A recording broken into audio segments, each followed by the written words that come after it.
Hi everyone, this is Mrs. J, and I'm doing a read aloud of The Phantom Tollbooth by Norton Juster, illustrated by Jules Pfeiffer.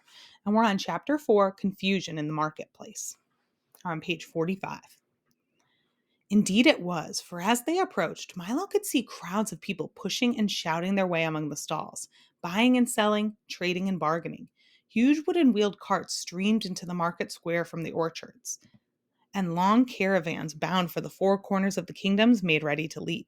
Sacks and boxes were piled high, waiting to be delivered to the ships that sailed to the Sea of Knowledge.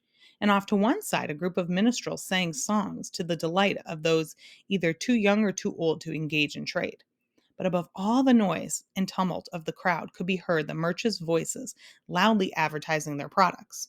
Get your fresh picks, picked ifs, ands, and buts. Hey ya, hey ya, hey ya, nice ripe wares and whens. Juicy, tempting words for sale. So many words and so many people. They were from every place imaginable, and some places even beyond that. And they were all busy sorting and choosing and stuffing things into cases. As soon as one was filled, another was begun, and there seemed to be no end to the bustle of activity.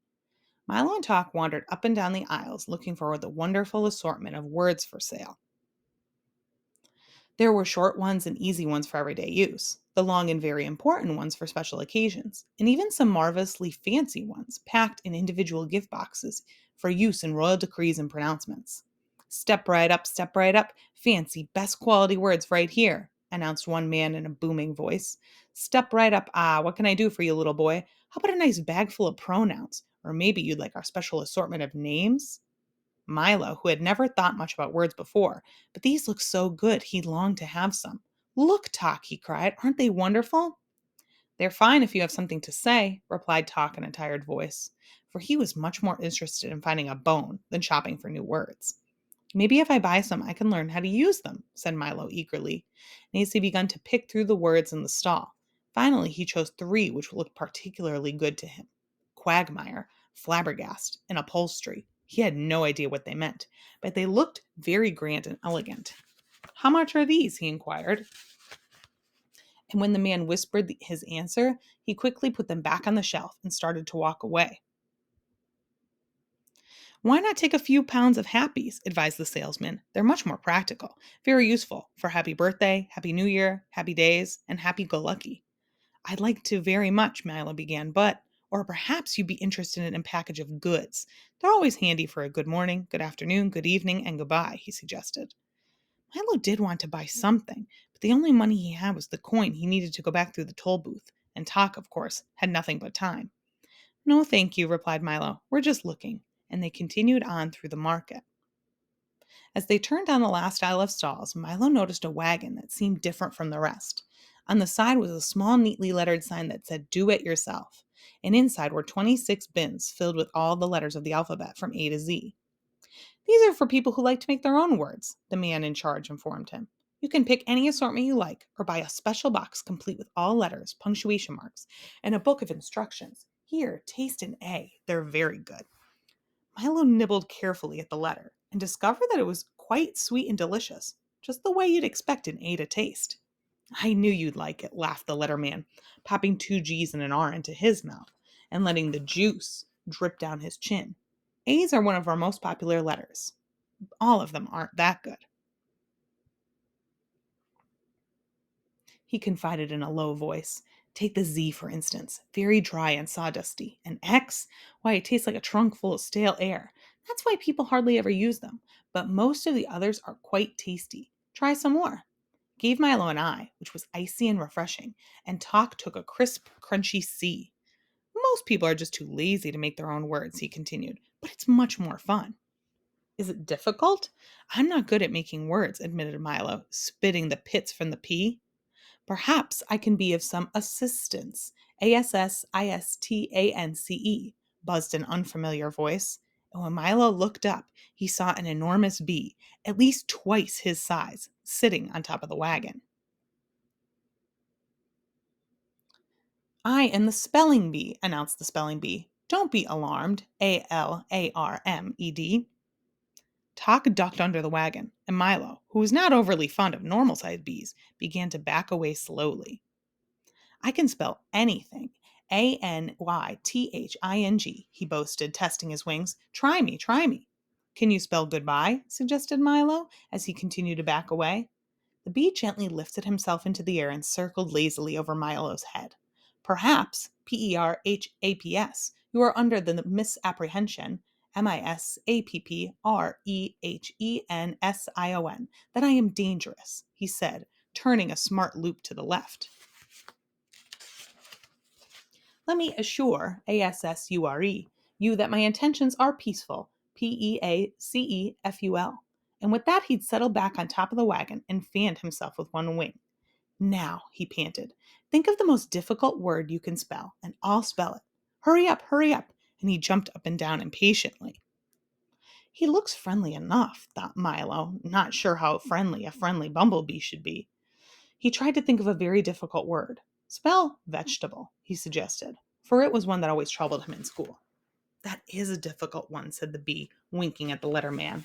Let me see now. He frowned and wiped his brow and paced slowly back and forth at the top of the wagon. How much time do I have? Just 10 seconds, cried Milo excitedly. Count them off, Talk. Oh dear, oh dear, oh dear, oh dear, the bee repeated, continuing to pace nervously. Then, just as time ran out, he spelled as fast as he could. Vegetable. Correct, shouted the letterman, and everyone cheered.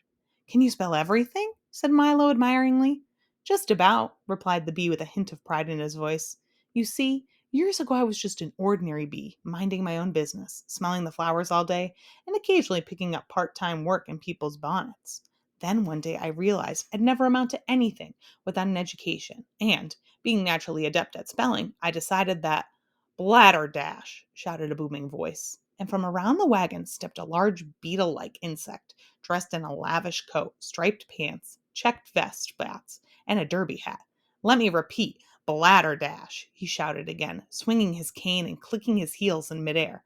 Come on now, don't be ill-mannered. Isn't someone going to introduce me to this little boy? This, said the bee with a complete disdain, is the humbug, a very dislikable fellow. Nonsense! Everyone loves a humbug, shouted the humbug, as I was saying to the king just the other day. You've never met the king, accused the bee angrily. Then, turning to Milo, he said, Don't believe a thing this old fraud said. Bosh, replied the humbug. We're an old and noble family, honorable to the core. Insectius humbugium, if I may use the Latin.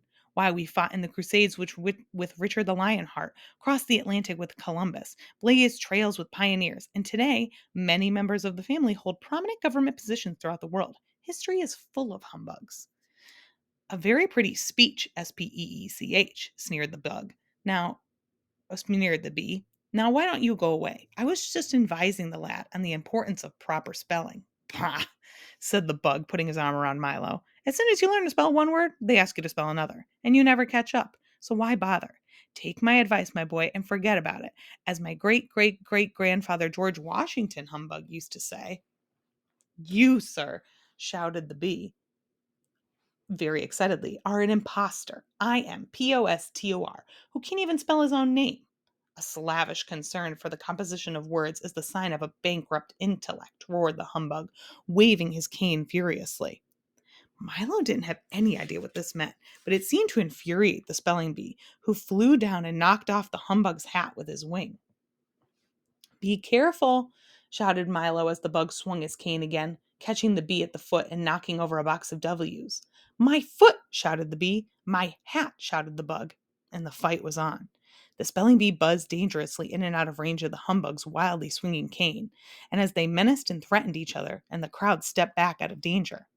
There must be some other way to, began Milo, and then he yelled, Watch out! But it was too late. There was a tremendous crash as the humbug in his great fury tripped onto one of the stalls, knocking it into the other, then another, then another, then another, until every stall in the marketplace had been upset, and the words lay scrambled in great confusion all over the square. The bee, who had tangled himself in some bunting, toppled to the ground, knocking Milo over on top of him, and laid there shouting, Help! Help! There's a little boy on me! The bug sprawled untidily on a mound of squashed letters, and then Talk, his alarm ringing persistently, was buried under a pile of words.